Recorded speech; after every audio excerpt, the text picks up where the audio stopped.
"What the hell do you think you're doing?" Benjamin Scott's roar slammed into the sunroom walls like a hammer, and then he saw it. Jane Morrison, young, black, in a faded gray t-shirt, was on all fours, pretending to be a horse. His three sons, Rick, Nick, and Mick, were on her back, laughing so hard they nearly toppled off. She neighed playfully, shaking her braids, breathless from joy, and his world snapped. His sons' laughter, loud, wild, unrestrained, stabbed into his chest like a memory he didn't ask for. Amanda's laughter, his wife, gone. But this sound, this living, impossible sound, should not exist in his home. Not after the funeral, not after 8 months of silence, not after watching his boys withdraw from life. "Get off her," Benjamin bellowed. The boys froze. Jane stopped mid-movement. Fear flooded her eyes. She gently lowered the boys to the floor as if handling fragile glass, then scrambled to her feet, trembling. "Mr. Scott, sir, I can explain." "Explain?" Benjamin marched forward, face inches from hers. "Explain why you're acting like some circus animal in my house. Why you think you get to touch my children. You think this is a playground? You think this is—" She shook her head rapidly, voice cracking. "No, sir. They were— Rick was crying earlier, and I was trying to—" "Oh, shut up." We have manned. The words sliced out of him. Her lips trembled. Her shoulders quivered.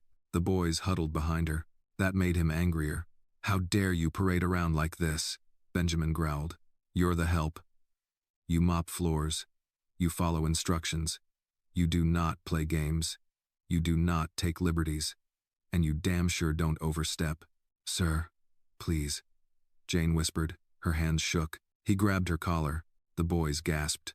Jane's breath hitched sharply as he yanked her closer, fist tightening in the fabric at her throat. "You ever pull something like this again," he hissed, "and I'll have you out on the street so fast you won't know where you belong." I'm sorry, sir, please. I didn't mean—" He shoved her away. Hard. Jane lost her footing, crashing into the edge of the toy chest. Her elbow smacked the wooden corner with a sickening thud, splitting skin. Blood streaked down her forearm. She winced, clutching her arm, eyes filling with tears she tried to swallow back. That was the moment everything changed. Rick rushed forward first, shoving past Benjamin and kneeling beside her. Jane, are you okay?" he cried. Nick turned to Benjamin, eyes blazing a look the child had never used before. "Daddy, stop hurting her." Mick threw his small arms around Jane, shielding her with his tiny body as though his weight could protect her.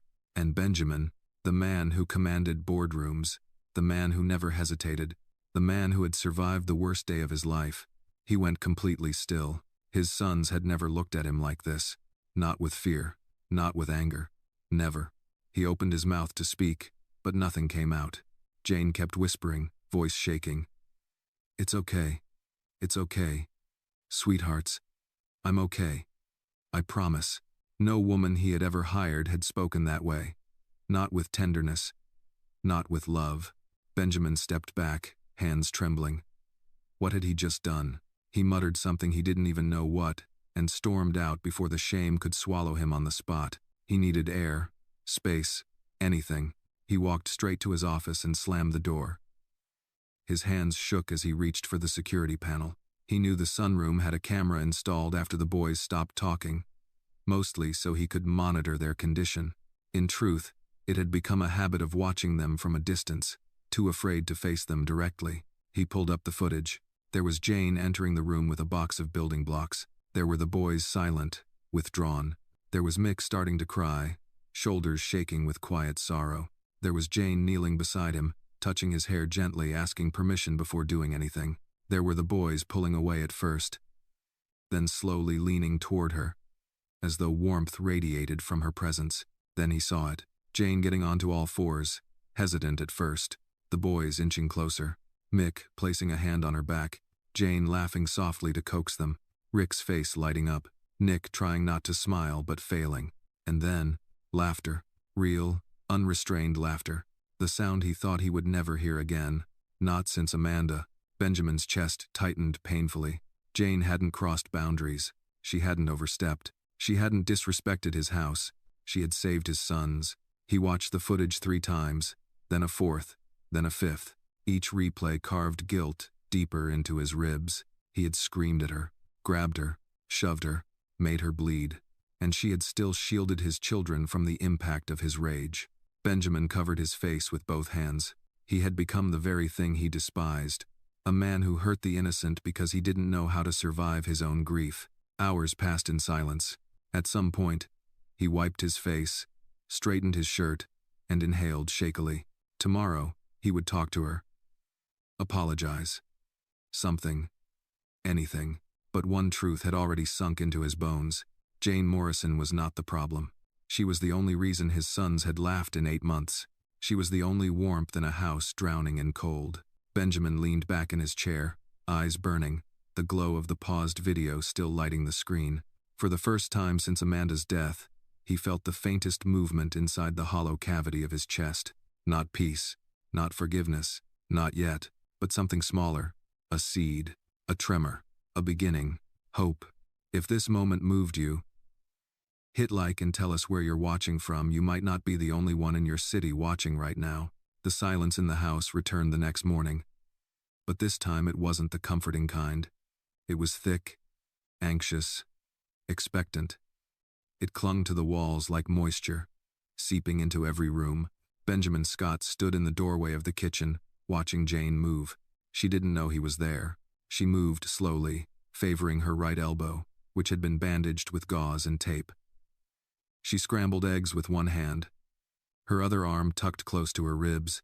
Her movements were calm, steady, and somehow defiant. Not in anger, in dignity. The boys sat at the breakfast table, uncharacteristically quiet. Mick clutched his stuffed dinosaur.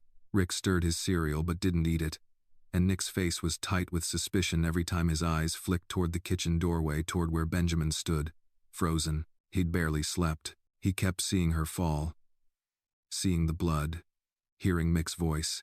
"Daddy, stop hurting her." He had watched the security footage until his eyes blurred. Not just once.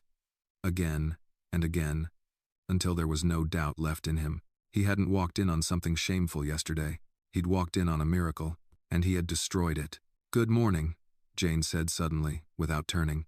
Benjamin straightened, caught off guard. She hadn't even looked over her shoulder. Her voice was flat, polite, distant. "Morning," he muttered. She slid scrambled eggs onto 3 plates and handed them out with mechanical precision. "Boys, eat while it's hot." Rick nodded quickly. Nick didn't respond. Mick stared down at his plate, his tiny hands clenched.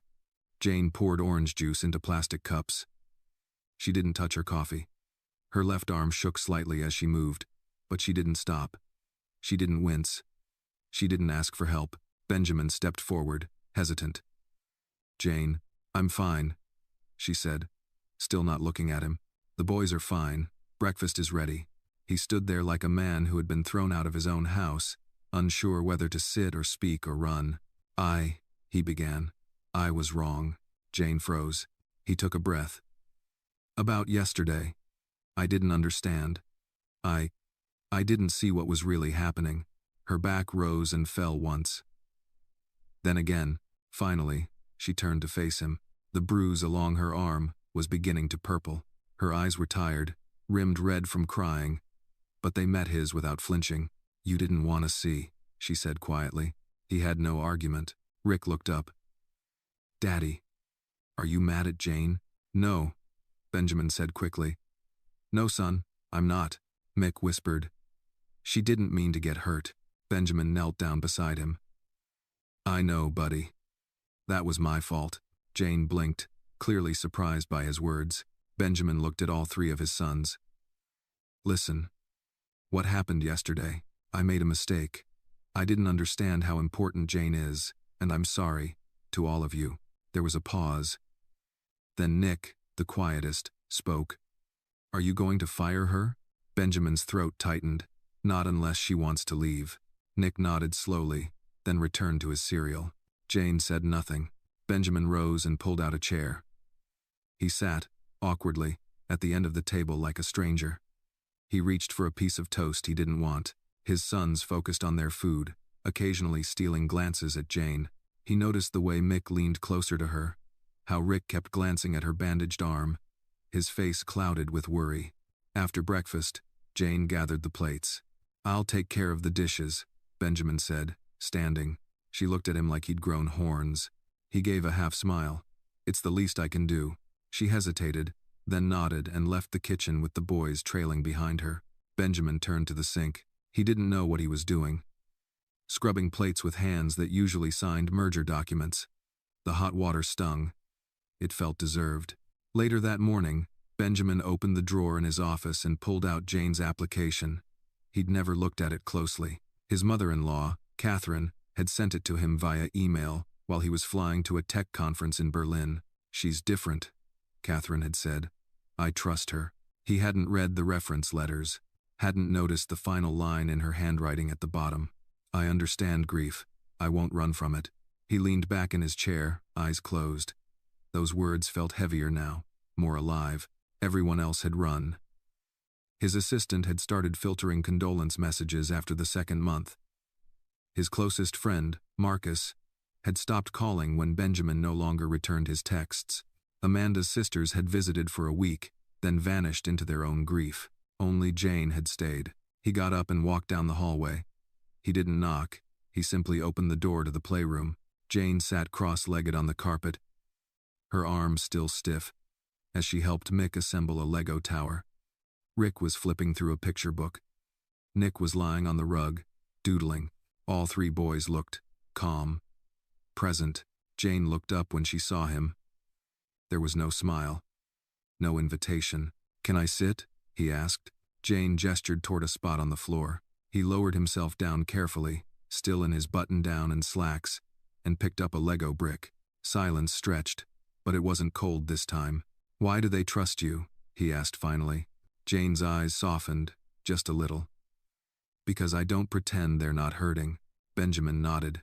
"They ask about Amanda," she continued. "Sometimes before bed, sometimes during breakfast. They miss her, and I don't shut them down." He stared at the Lego in his hand. "I do." End quote. She didn't confirm or deny it. "They need space to remember," she said. "And they need someone who doesn't flinch when they do." Benjamin's voice dropped. "I flinch every time." Jane looked at him for a long moment. Then she said, "You're not the only one grieving, Mr. Scott." "Benjamin," he said. She raised an eyebrow. "Please," he added. She gave a small nod. "Okay, Benjamin." He tried to smile but couldn't quite make it stick. "Can I help? With the Legos?" "No, with all of this." Jane paused. "Start by showing up. Keep showing up." He nodded, and for the rest of the afternoon, Benjamin stayed on the floor. He didn't talk much, didn't try to lead. He just stayed, and for the first time in a long time, the house didn't feel like a tomb. It felt like a place where something was breathing again. The next morning, the house smelled like fresh coffee and cinnamon toast. It was a small thing, almost forgettable, but to Benjamin, it felt jarringly alive. For 8 months, the scent of breakfast had been sterile. Protein bars in wrappers, untouched plates of oatmeal, the quiet hum of a lonely coffee maker. But today, as he stepped into the kitchen barefoot and unshaven, something was different. Jane stood at the stove, gently flipping slices of cinnamon bread on a skillet. Her left arm still moved with caution, her elbow wrapped in fresh gauze, but she worked as if pain were a background noise she'd grown used to. She didn't flinch when he entered the room. "Morning," Benjamin said, his voice rough. Jane looked over briefly, nodded. "Morning." The boys were still asleep. The sun was just beginning to rise behind the pines lining the edge of the backyard. Everything outside the kitchen was still shadowed. But here, in this moment, the light felt warm. Benjamin rubbed the back of his neck. "You always make breakfast this early?" Jane shrugged. "They wake up hungry, and I like the quiet." "Is Ower?" He moved slowly, easing into one of the bar stools. "You didn't have to come back after yesterday." Jane didn't answer right away. She plated the toast carefully, added strawberries, and poured milk into a small glass before setting everything down in front of him. He stared at it. She made his breakfast. She shouldn't have, but she did.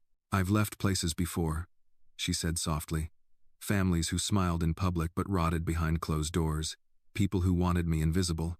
Oh, she met his eyes. But your boys? They don't need someone to disappear. They need someone to stay. He swallowed the lump rising in his throat. I saw the footage, he said after a beat. Jane blinked. You did? He nodded.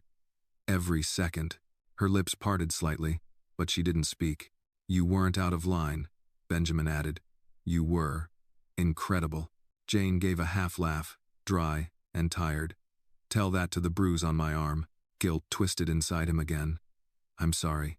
I know. See, she didn't say it to absolve him.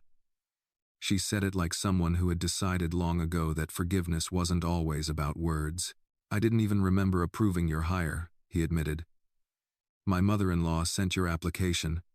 I barely looked at it. Jane raised an eyebrow. Typical. Typical. He managed a small smile. But I saw it yesterday. The handwritten line at the bottom. I understand grief. I won't run from it. Her eyes dropped. Yeah, that was me. Benjamin leaned forward. Most people do run. I have. You didn't. I did once, Jane said, her voice lower. When my daughter died, I ran from everything. From my marriage. From my family. From who I was. He said nothing, giving her space. I became a nanny. She continued. Because it was the only thing I could do that didn't make me fall apart. Being around children, it kept me breathing. Benjamin nodded slowly. You don't act like someone just doing a job. I'm not, she said plainly. He looked down at the toast but didn't eat. I don't know how to be a father to them anymore. I used to think structure and money could fix everything. Turns out, neither can bring back their laughter. Jane's tone softened. You don't have to fix them. You just have to see them. Sit with them in the dark. Let them miss her. Let them be angry. Let them laugh again without feeling like it's betrayal. He looked up at her. How do you know all this? I don't, Jane replied. I just remember what it felt like when no one stayed long enough to ask. The two of them stood in the middle of that kitchen, one man still carrying his guilt like a weight belt around his chest, and one woman holding her pain like a child she refused to put down. At that moment, light spilled fully through the windows, landing across Jane's bandaged arm. She noticed him looking at it. I'll be fine, she said. Bruises fade. His eyes didn't leave hers. Some don't. Jane didn't answer. She didn't need to. Upstairs, the patter of feet echoed down the staircase. The boys burst into the room moments later, messy-haired and wide-eyed. Mick ran to Jane first, flinging his arms around her waist. Jane, can we play horse again today? He squeaked. Rick and Nick hovered behind, waiting for her answer. Jane glanced toward Benjamin. He looked at his sons, at their cautious hopefulness. Then at her. Then he nodded. Yes, he said. After breakfast was covered. The boys lit up, racing to the table. Jane looked stunned. Benjamin poured himself a cup of coffee and joined them. The boys chatted excitedly, talking over each other, asking Jane if she remembered how Nick fell off the couch the last time, and if she'd neigh again. Jane laughed. Benjamin listened, not just to the words, but to the tone, the timbre of healing, the voice of a house coming back to life. He studied the three boys, how they leaned into Jane, how she gave them her full presence, and something settled inside him. A strange, terrifying realization. They didn't just trust her, they loved her, and maybe, just maybe, he was starting to as well. The sunroom had once been Amanda's favorite place. Before her death, she spent quiet mornings there, painting while the boys napped or sipped coffee with her bare feet tucked under a throw blanket. The walls were lined with her work abstracts in vivid hues, swirls of emotion made tangible by brushstrokes. Since she passed, Benjamin hadn't set foot in the room. It felt haunted, even in daylight. Today, he stepped in. The floor creaked faintly beneath his weight. Sunlight streamed through the wide windows, catching on the floating dust motes like snowfall. And there she was, Jane, kneeling on the carpet, one knee bent to protect her healing elbow. The boys climbed around her, laughing, their cheeks flushed from excitement, their joy uncontained. Mick waved a paper ribbon. I'm the cowboy today. No way, Nick declared. Jane said I could be first. Jane laughed, her voice steady and warm. You three can't all be cowboys at once. Someone's got to be the horse, and unfortunately, that's me. The boys erupted with laughter again. Jane caught Benjamin's eyes across the room. This time, her smile was cautious, but present. He stepped inside slowly. Need help taming the herd? She blinked, clearly surprised. You volunteering to be the horse too? I draw the line at neighing, he replied, his voice lighter than it had been in months. Rick looked up, wide-eyed. You can be the sheriff, Benjamin raised an eyebrow. Sheriff? Yeah, Rick exclaimed. You keep the cowboys in line. Benjamin nodded solemnly. That sounds about right. Jane chuckled softly, but her gaze didn't linger. She turned her attention back to the boys, who resumed their game with the kind of ease that children naturally carry, the ability to forgive, to forget for a while, to live entirely in the moment. Benjamin watched her closely. She didn't perform. She didn't try too hard.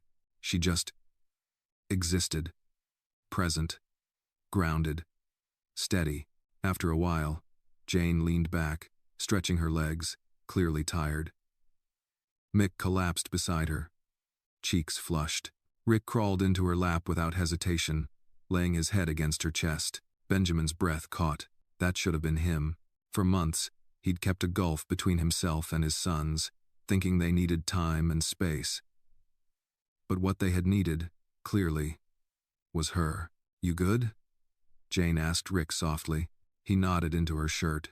Benjamin swallowed the tightness in his throat and excused himself, heading back toward the hall, up the staircase, to a room he hadn't dared enter in months. The master bedroom door creaked as he pushed it open. Amanda's side of the bed was still made. Her pillow bore the faint impression of her head, untouched since the night she died.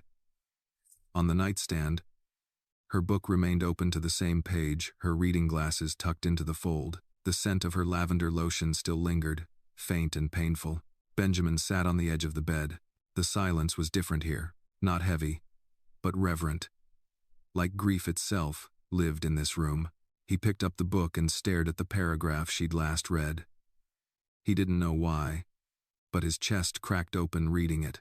Something about a child losing their mother. Something about memory becoming the bridge between life and death. He whispered, I don't know what I'm doing without you. There was no answer, only stillness. But downstairs, he could hear Jane's laughter again, and the sound of his sons chasing each other across the floor. And for the first time, it didn't feel like betrayal to hear joy in the house. It felt like resurrection. He stood and walked to Amanda's dresser. Her handwriting, quick, slanted, still covered the shopping list pinned to the corkboard. Milk. Eggs. Blueberries.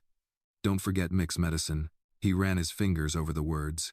Then he closed the door behind him. That night, the moonlight bled silver across the floorboards as Benjamin wandered the halls.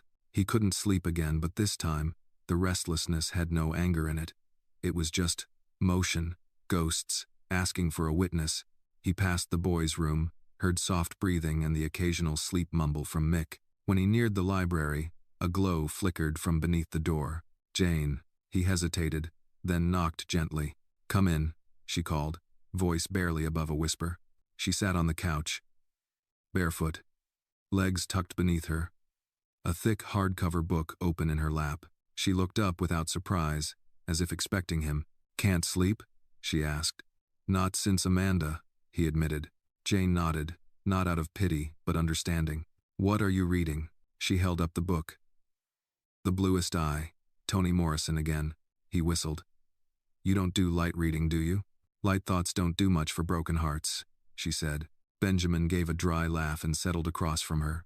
You always this poetic?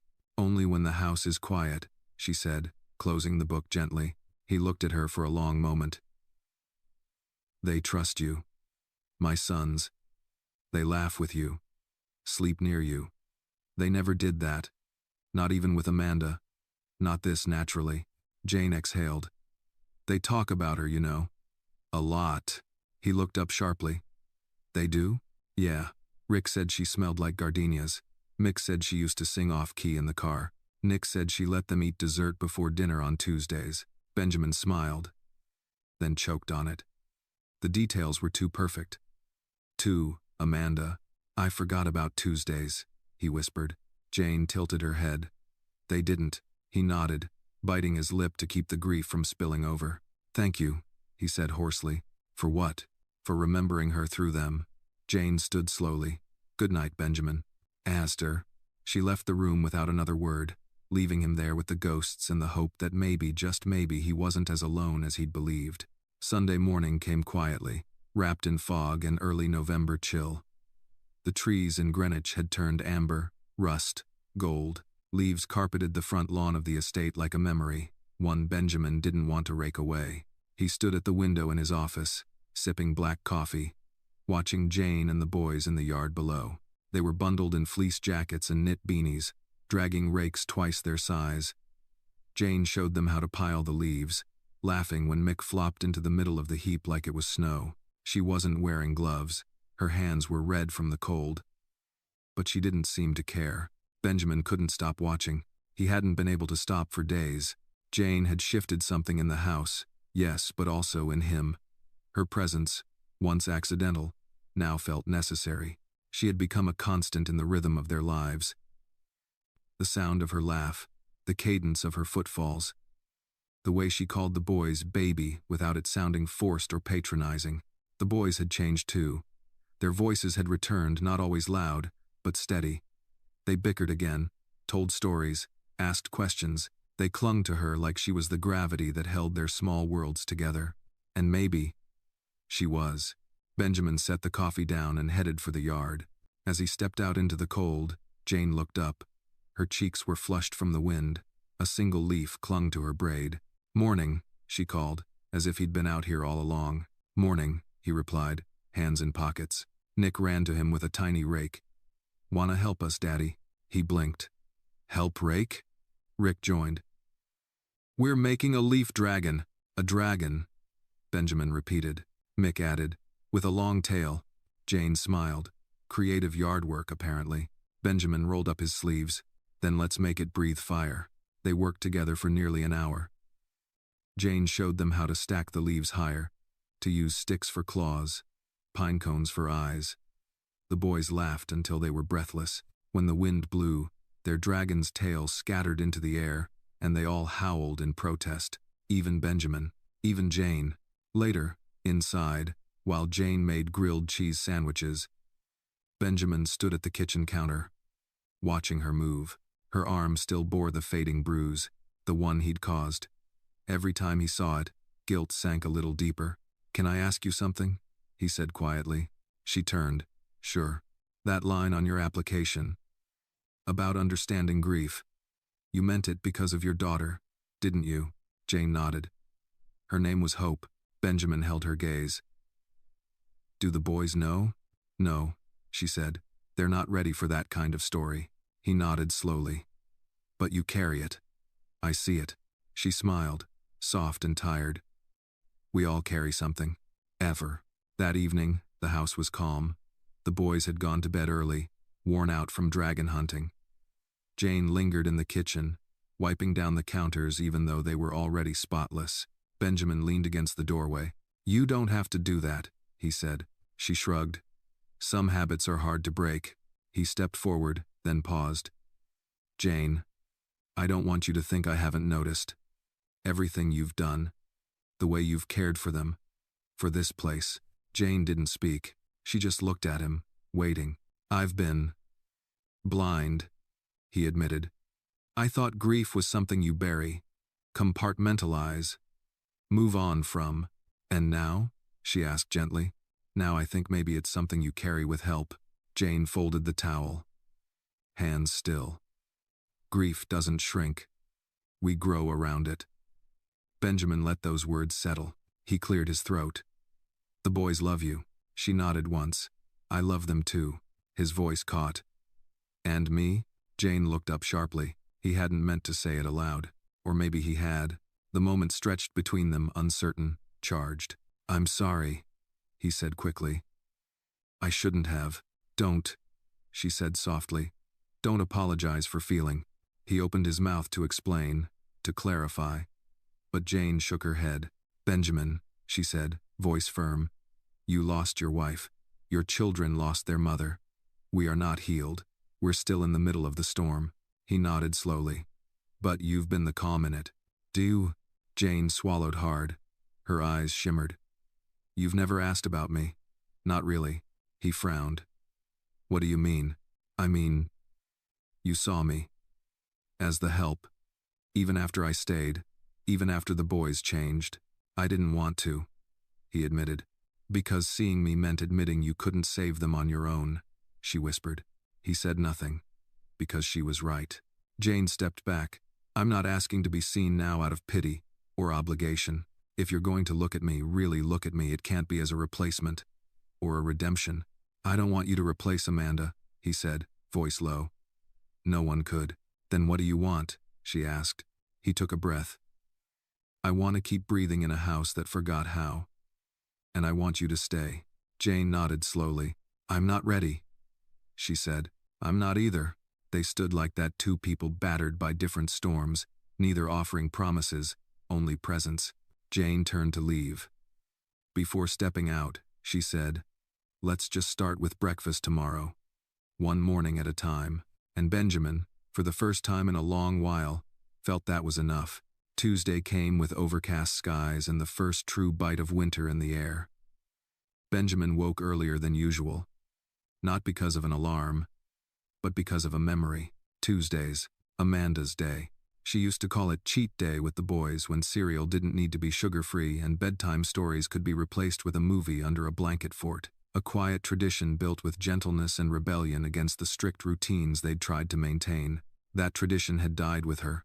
Until now, Benjamin sat on the edge of his bed, rubbing his palms together, unsure whether to get up or stay frozen in that memory. But then he heard quiet footsteps down the hall, the unmistakable hush of Jane's slippers. She was up, as always. He rose and followed the scent of cinnamon and cream. Downstairs, the kitchen was already glowing with warmth. The smell of French toast thickened the air, and for a split second, it felt like Amanda might turn the corner humming James Taylor, flipping pancakes and swaying to the old kitchen radio. But it wasn't Amanda. It was Jane. She stood at the stove, her braids pulled back, wrapped in a cozy sweater, plating up breakfast like she'd been doing it all her life. She didn't look surprised to see him, only calm, like she'd known he'd come. Morning, she said gently.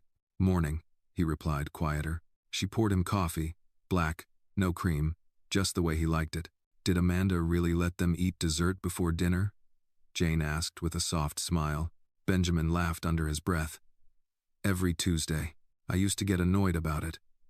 But now, I'd give anything to see it again. Jane nodded. Then maybe we should bring it back. He looked at her. You think that's a good idea? I think traditions are how the heart remembers without breaking. The boys padded in moments later, still in pajama pants and mismatched socks, eyes lighting up at the stack of French toast on the table. Whoa! Rick gasped. Is it? It's Tuesday, Jane said, eyes twinkling. And you know what that means. Nick grinned. Dessert before dinner? Jane winked. Only if you finish all your fruit first. They laughed and climbed into their seats, devouring breakfast with sticky fingers and syrup-drenched smiles.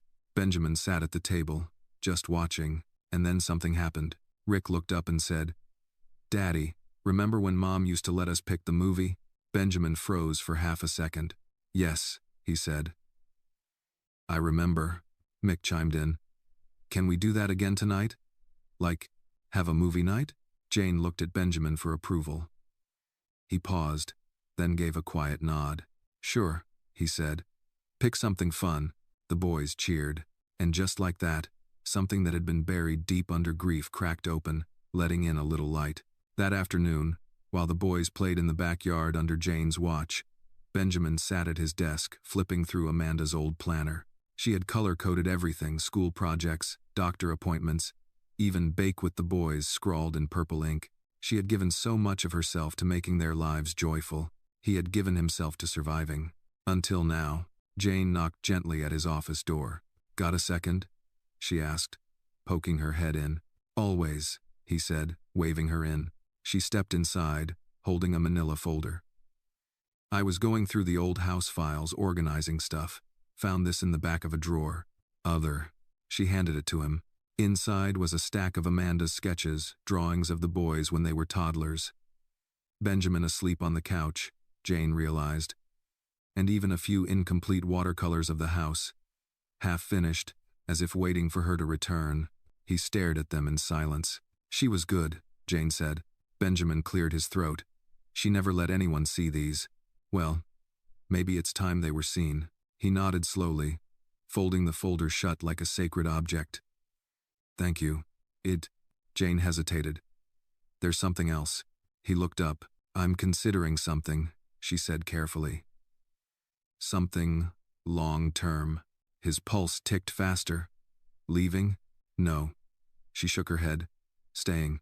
He blinked. I've been offered positions elsewhere, nicer homes, fancier titles, but I keep thinking about them, your boys, and this place. I don't know if I'm just helping you heal, or if I'm healing here too. Benjamin stood slowly. Jane. I'm not asking for anything, she added quickly. I just thought you should know. I don't run anymore, and I'm not scared of grief. He walked toward her, slower than he had intended. I don't want you to leave, he said. Not ever. The silence that followed wasn't uncomfortable. It was full of understanding, respect, and something deeper neither of them dared name yet. Movies at 7, she said after a beat, her voice lighter. They voted on Finding Nemo. Again. He chuckled. That was Amanda's favorite. I figured, Jane said. She had good taste. And just like that, she was gone again, back to the boys, back to the world she had rebuilt from the rubble. Benjamin stood alone in the room, folder clutched in his hand, the scent of French toast still clinging faintly to the air. And in that moment, he realized something powerful. He didn't want to keep surviving. He wanted to live again. The living room glowed with soft light. A fort of blankets was strung between two armchairs, twinkling with tiny battery-powered string lights Jane had found in the attic. The boys were already curled up on pillows inside, their eyes wide and legs tangled like a litter of puppies. The scent of buttery popcorn filled the air. Benjamin stood in the hallway, watching. He hadn't intended to stay for movie night, not really. He'd planned to say a few words, pat the boys on the head, and retreat to his study like he always did. But the laughter pulled him in. He found himself stepping forward, unsure, like an outsider at first. Then Nick called out, "Daddy, sit with us." And suddenly, there wasn't a way out. Jane looked up from the floor where she sat beside the boys, cross-legged, her arms resting on her knees. Her gaze met Benjamin's, calm and unreadable. He took a breath and stepped over the blanket entrance, crouching beside the boys. Mick scooted closer to him without hesitation, laying his head against Benjamin's knee. "I missed this," Benjamin whispered. Jane didn't answer, but her small nod was enough. The movie played. Finding Nemo. Amanda had watched it a dozen times with the boys, quoting every line, crying every time Dory whispered, "When life gets you down, you know what you gotta do. Just keep swimming." Benjamin felt that line in his bones now. It wasn't just a cartoon fish talking. It was Amanda, Jane, his sons. It was the voice of survival. He reached out instinctively and ruffled Rick's hair. The boy looked up in surprise, then gave a toothy grin and leaned in closer. Jane turned to look at Benjamin and smiled softly, nothing flirty, nothing forced. Just a small smile of recognition, of, "We're doing this together." For once, Benjamin didn't feel like a guest in his own life.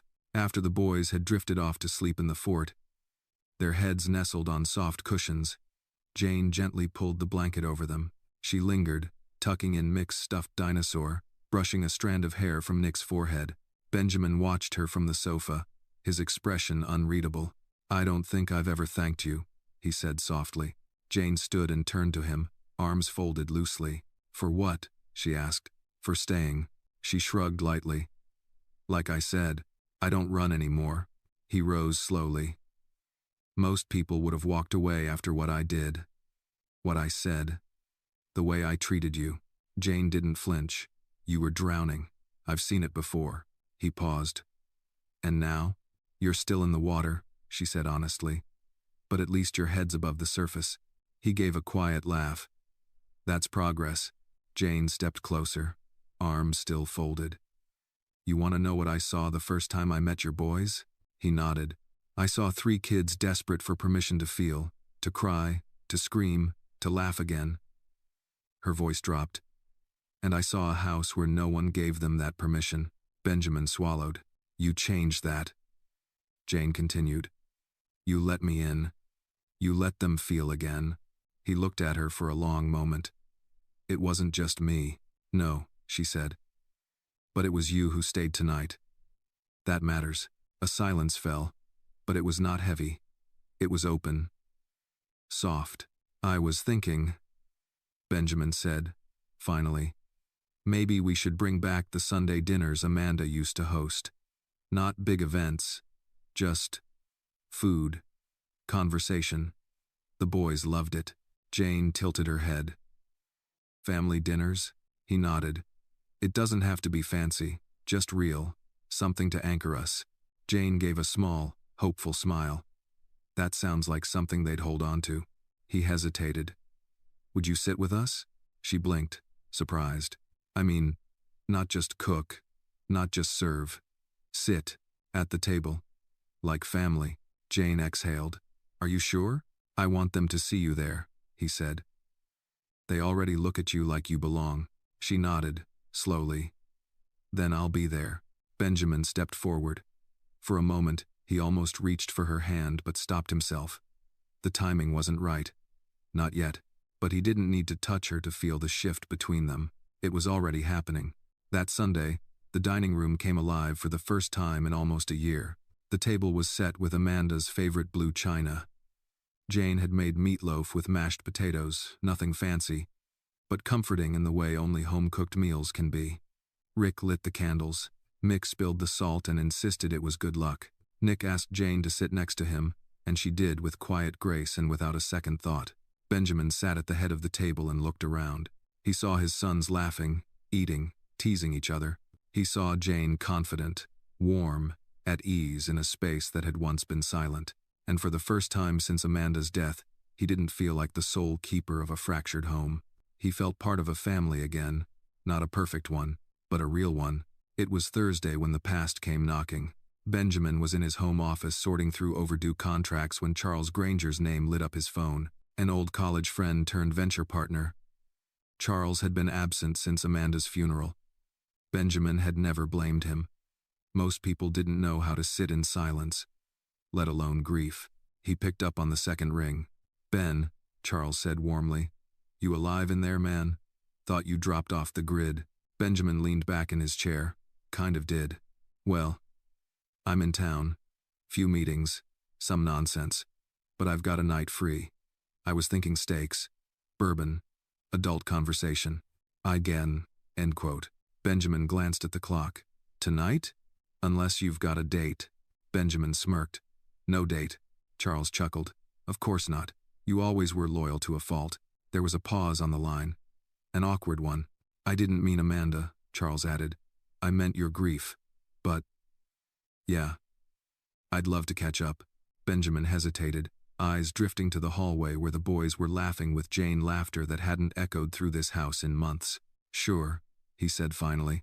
Dinner sounds good. Later that night, Benjamin stood in front of the foyer mirror, adjusting the collar of his black wool coat. Jane passed by on her way to the laundry room, carrying a small pile of folded towels. He turned slightly. I'm going out tonight. She stopped. Date? He gave her a look. Old friend. Business partner. Steaks and bourbon. Jane gave a teasing smile. Sounds like a testosterone-filled evening. He laughed. I suppose it is. She turned to go, but paused. Ben? He looked up. She rarely called him that. Be careful, she said. He frowned. Careful? With your heart. She replied softly. Some people don't know it's healing. They only know how to touch wounds. He watched her go, her words echoing long after she disappeared around the corner. The restaurant was dimly lit. Old money in every detail. Dark leather booths, low jazz, expensive scotch. Charles was already seated at a corner table, sipping something amber and neat. Benjamin slid into the booth. You haven't changed a bit. Charles laughed. And you have. Damn, Ben. You used to be the most put-together guy in the room. Now you look human. Grief does that. Benjamin replied, signaling for a drink. They ordered, talked business, swapped updates. But eventually, as always, the conversation slid sideways. So how are the boys? Charles asked.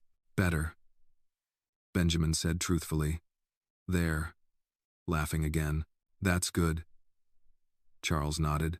And you? Seeing anyone? Benjamin hesitated. Charles raised an eyebrow.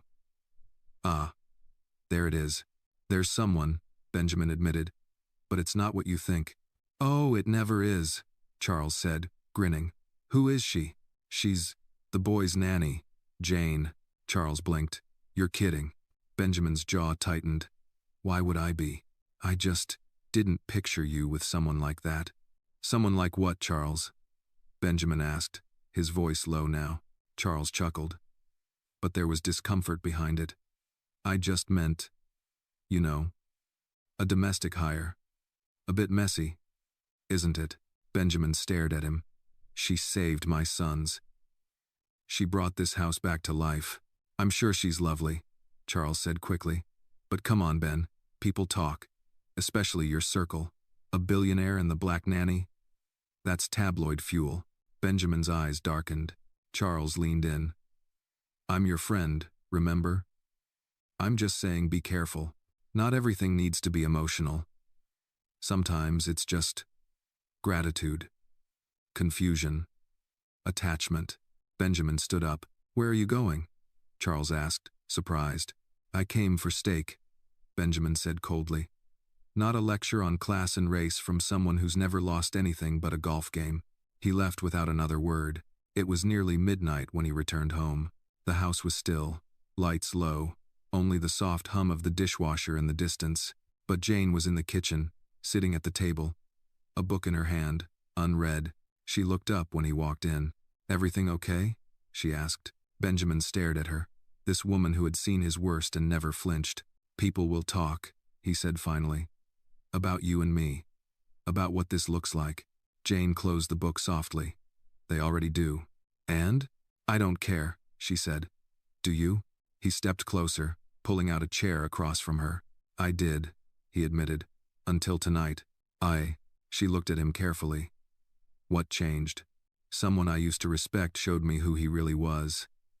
And I realized I'd rather be judged for loving someone honest than praised for staying cold. Jane said nothing. Benjamin leaned forward, voice quiet but certain. You matter here. Not as the help. Not as a substitute. As you. And I don't want to hide that. Not anymore. The silence between them grew warm. She nodded once. Then, we take it one day at a time. He smiled. Tuesdays included? Jane grinned. Especially Tuesdays. And in the hush of that kitchen, something unspoken clicked into place. Not romance yet, not happily ever after, but trust. And that, for now, was enough. The next morning arrived with a knock on the door. Jane was pouring cereal into 3 bowls when she heard it firm, deliberate. Not the kind of knock from a neighbor or a delivery driver. Something heavier. Benjamin had been upstairs with the boys, helping Mick find a missing sock. When Jane opened the door, 2 figures in dark coats stood on the porch. A man and a woman, both crisp and corporate. Good morning, the man said with a polite but icy smile. Is Mr. Hart available? Jane blinked. He's upstairs. Can I ask who's calling? The woman flashed a badge. Hannah Langley, Child Protective Services. Jane's blood ran cold. Benjamin appeared moments later, hearing voices from the landing. Everything all right? He asked, walking down the stairs. Langley turned. Mr. Hart, we'd like a moment of your time. Benjamin's brows furrowed. What's this about? The man beside her cleared his throat. We've received a formal complaint regarding the welfare of your children. Jane took a step back, heart pounding. Benjamin's face darkened. Complaint from who? We're not authorized to reveal the source at this time, Langley said. But the complaint involved Concerns about inappropriate caregiver boundaries and unapproved discipline methods. Benjamin turned to Jane, his expression hardening in disbelief. What is this? Jane shook her head. I don't know, I swear. We're here just to conduct a standard home visit, the man interrupted smoothly. Observe the environment. Ask a few questions. Jane's voice trembled. I've never laid a hand on them ever. Ask them. Ask the boys. We intend to, Langley said. Benjamin clenched his jaw. You can observe. But I'll be present for every second. The visit dragged on for over 2 hours. CPS agents asked to see the boys' rooms. They asked about medications, dietary needs, emotional development. They spoke to the boys separately while Jane sat on the couch, hands clenched in her lap, barely breathing. When Langley finally returned to the living room, her demeanor was unreadable. I'll be honest, she said. This seems more like a targeted accusation than a genuine concern. We have Decrecia Gramley. Jane's breath caught. What does that mean? Langley turned to Benjamin. You're a public figure, billionaire, widower, and your children are being raised by a live-in nanny of a different race and background. That tends to attract attention. Benjamin's expression twisted with anger. This is about appearances? Langley gave a small, tired shrug. We're required to follow up. But based on what we've seen today, your children are safe, thriving, and very much attached to Miss Jane. Benjamin exhaled slowly. Then we're done here? For now, she said. But I'd suggest keeping documentation. Any bruises from roughhousing. Medical notes. Just in case. As they walked to the door, the male agent turned back one last time. Mr. Hart, one more thing. Yes? I'd ask your legal team to look into who filed the report. If this was malicious, and it seems likely, you'll want to handle it sooner rather than later. Benjamin nodded grimly, and then they were gone. That night, after the boys were asleep, Benjamin stood at the kitchen window, staring into the darkness beyond the trees. Jane sat at the table behind him, silent. They tried to paint you as dangerous, he said. I'm used to that, she replied quietly. He turned. You shouldn't have to be. Jane's voice was steady but flat. Black women like me in homes like yours, we're always one rumor away from being a threat. Benjamin looked away, guilt flashing across his face. I'm going to find out who did this, he said, and I'll make sure they never touch you or this family again. Jane didn't respond. She just kept her eyes on her folded hands. I should have protected you, he added. No, she said softly. You're protecting your sons. That's who you should protect first. He shook his head. I'm protecting the people who protect them. That includes you. A long pause. Then Jane looked up. You believe me, don't you? Benjamin walked toward her slowly. I believe you more than I believe most people I've known my whole life. Her voice dropped. Then you have to let me keep helping. Even when it's hard. Even when it brings problems to your door. You're not the problem, Jane, he said. You're the reason this place feels like home again. She held his gaze. You're not just part of this family, he added. You're part of me, now. The words hung there, raw and real. Jane didn't smile. She didn't speak. She just reached across the table. And this time, Benjamin didn't hesitate. He took her hand in his, holding it tight. And in the quiet of that kitchen, two people scarred by loss, marked by difference, began to understand that love wasn't about the easy parts. It was about what survived after everything tried to tear it apart. Benjamin wasn't the type to let things go, not in business, not in grief, and certainly not when it came to his children. The very next morning, he sat with his legal advisor, James Rutledge, in the estate's private study, a fire crackling beside them. She's not just the nanny, Benjamin said flatly, passing over the incident summary. She's the reason my boys aren't broken. James, a sharp-eyed man in his 50s, who had weathered plenty of high-profile scandals, reviewed the papers. CPS visits don't happen without a signature somewhere. If this was weaponized, we'll find it. Benjamin leaned back. Find out who filed that report and why. That night, Jane tucked the boys into bed without her usual smile. They had been extra clingy, sensing the tension that even the strongest caregiver couldn't fully hide. Mick clutched her hand longer than usual. Nick asked if she'd be here forever. Rick whispered, Don't let them take you.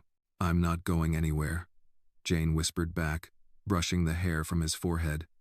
Not unless you want me to, was well done. Downstairs, Benjamin waited for her in the kitchen. He had poured 2 glasses of wine, but Jane shook her head as she entered. I'm still rattled, she admitted. I know, he said. They sat. No need for small talk. Benjamin ran a hand through his hair. We found the source. Jane stiffened. Already? It was anonymous, he explained, but routed through a contact in a law office. We traced it back. To who? He took a breath. Carolyn Whitmore. Jane frowned. Who? She's Amanda's cousin. Lives in Connecticut. Was always vocal about how this house should be handled after Amanda passed. Jane's jaw tightened. She never even visited after the funeral. Exactly, Benjamin said. But apparently, she didn't approve of me hiring someone without a reference from our circle. Her words. Jane closed her eyes for a moment. So she used CPS to scare me out. To scare us, Benjamin corrected. She didn't want your boys with me, Jane said softly. She wanted someone who fit the image, the race, the resume. Benjamin's voice hardened. She wanted someone she could control. He looked at her now, steady. But Jane, you've done more for my sons than Carolyn or any other blood relative ever has. I don't care if it makes some people uncomfortable. I care about what's real. Jane looked down at her hands. You say that now, but what happens when the headlines come? When someone snaps a photo of us in the park and says it's a scandal? Then let them print it, Benjamin said. Let them choke on their lies. She shook her head. You don't get it. Help me get it, he said. Please. Jane leaned back, her voice quiet. I've been accused before, Benjamin. Not of anything real. Just existing too close to the lives of people who looked like you. And it always ends the same. They walk away untouched, and I walk away shamed. Benjamin stared at her, pained. Tell me how to make this different, he said. Tell me what I need to do. Jane's voice trembled. You already did it. You believed me. You didn't flinch. He reached out then, and this time, she didn't pull away. Their fingers intertwined across the kitchen table. Over the next week, Benjamin went quiet but not idle. With Rutledge's help, he composed a letter to Carolyn Whitmore, stating plainly that any further interference in the welfare of his children would be considered harassment and met with legal consequences. He didn't sign it with emotion, just fact. At the same time, he met with his PR team and made a decision that raised some eyebrows. I want to make it public, he told them. Make what public? His chief strategist asked. That I've hired Jane permanently, Benjamin said. That I trust her. That this house runs because of her. Are you sure? The strategist asked. That'll bring attention. I'm counting on it. When the announcement was quietly released to a few press outlets carefully worded, no drama, Jane's name started to circulate. The headlines didn't scream scandal. Instead, they whispered change. Billionaire names black caregiver as permanent guardian of his son's routine. From grief to grace, Hart family finds stability in unlikely bond. Jane read the headlines with disbelief. You really did it, Benjamin nodded. I wanted the world to know who you are. To us, she looked up, something in her eyes cracking. I've never been seen like this before. Not like a person worth protecting. He touched her hand gently. That's how you should have been seen all along. That weekend, Jane took the boys to the park alone. Benjamin had a last-minute call, but something was different. Parents who had once kept their distance now smiled.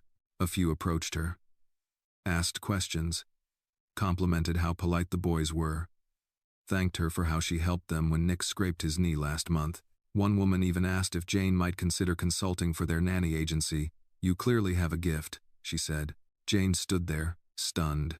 It wasn't full acceptance, but it was a shift, a small one, like the first leaf falling before the season changes. Later that night, Jane stood on the back porch, watching the boys chase fireflies. Benjamin came out beside her, sliding his hands into his coat pockets. You looked good out there, he said. In the park? She asked. Yeah, he smiled, like someone who belonged. Jane turned to him. I'm scared that if I let myself believe that, it'll disappear. He shook his head. It won't. Not while I'm still standing. And just like that, the darkness didn't seem quite so heavy anymore. Sunday dinner had become a ritual again. It started with something as small as mashed potatoes. But now, it carried weight, tradition, memory, and the subtle rebirth of a family. This week, Jane had outdone herself. Roasted chicken with rosemary, sweet cornbread, collard greens, and Amanda's favorite peach cobbler. The table gleamed under warm lighting, and the boys were already at their seats, bickering over who got the corner slice of dessert. Benjamin stood by the wine rack, choosing a bottle, when Jane emerged from the hallway, not in her usual apron or everyday sweater, but in a dark green dress that hugged her frame modestly, with a soft cashmere shawl draped over her shoulders. He froze. You look... He trailed off. She raised an eyebrow. Like someone who knows how to cook and wear a dress? He smiled. Exactly like that. John suited. She blushed but said nothing more, instead walking to the table and gently correcting Rick's grip on the silverware. Sit, boys, she said. Let's say grace. Rick bowed his head first. Then the others followed. Jane waited until they were still, then softly began. For this food, for these voices, for the people at this table, we give thanks. Benjamin sat across from her, watching the way her words steadied the room like an anchor dropped into deep water. The meal went smoothly, filled with stories from the week Mick's spelling quiz, Nick's attempt at making a comic book, Rick's fascination with astronomy, but it wasn't until dessert that the night shifted. Jane excused herself to the kitchen to bring out the cobbler, and Benjamin used the moment to take a phone call. A quick step into the hallway. A quiet voice. Jane didn't mean to overhear, but she did. Yes, thank you, Rebecca. I received the file on Carolyn. No. No more letters. Not unless she comes near the boys again. A pause. No, I'm not involving Jane. She's been through enough. This is my battle. Another pause. Yes, she's still here. Jane stood frozen, one hand on the tray. She didn't mean to listen, but the words sank in like weights. This is my battle, not ours. For a second, it felt like he was drawing a line. Protecting her, yes, but also shielding her from the truth. From being a partner, she exhaled, forcing the tension from her shoulders, and entered the dining room with a smile. Who wants cobbler with extra ice cream? The boys erupted in cheers. Benjamin returned seconds later, tucking his phone away. Everything okay? He asked her. She nodded. Perfect, but her smile didn't quite reach her eyes. After the boys had been put to bed and the dishes were done, Jane stood by the sink, drying her hands slowly. Benjamin walked in, loosening his tie. That was incredible, he said. Amanda would've... I heard you, Jane interrupted, voice low. Benjamin paused. Heard me? On the phone, with your attorney. He stiffened. Jane turned to face him. You said I've been through enough. That this is your battle. I said that to protect